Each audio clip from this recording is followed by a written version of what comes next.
कड़ी कड़ी नोट से खरीदल बनिए जीजाजी। कड़ी कड़ी नोट से खरीदल बनिए जीजाजी।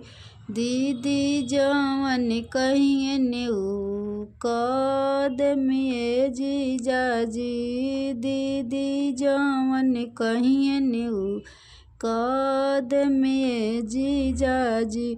दीदी कहिए खाना बनावे के त बना देमिए जीजाजी। दीदी कहिए बर्तन धोवे के त धो देमिए जीजाजी। कड़ी कड़ी नोट से खरीदल बनिए जीजाजी। दीदी कहिए रोटी बेल के त बेल देमिए जीजाजी।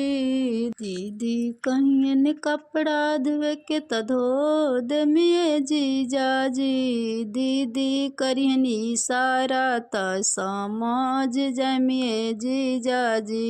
दीदी करिहन इशारा त समझ जामिए जीजाजी।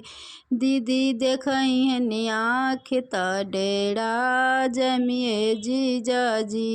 कड़ी कड़ी नोट से खरीदल बनिए जीजाजी। कड़ी कड़ी नोट से खरीदल बनिए जीजाजी। दीदी कहिए झाड़ू लगावे के त लगा देमिए जीजाजी। कड़ी कड़ी नोट से खरीदल बनिए जीजाजी।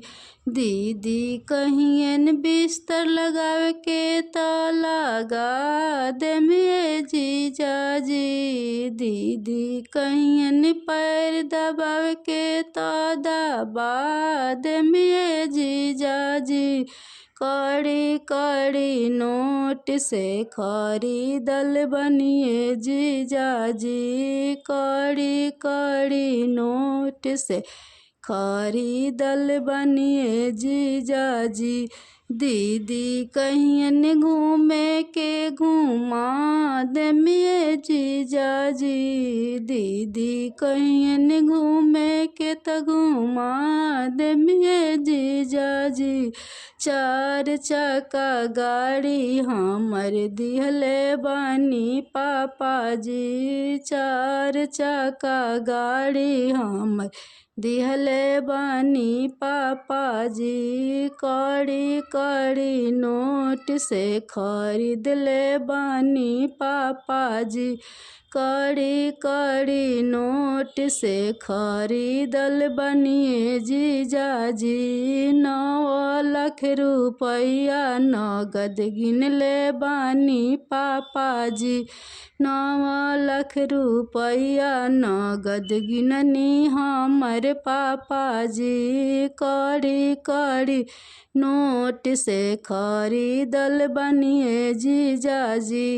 दीदी जवन कहिए ऊ कदमिए जीजाजी।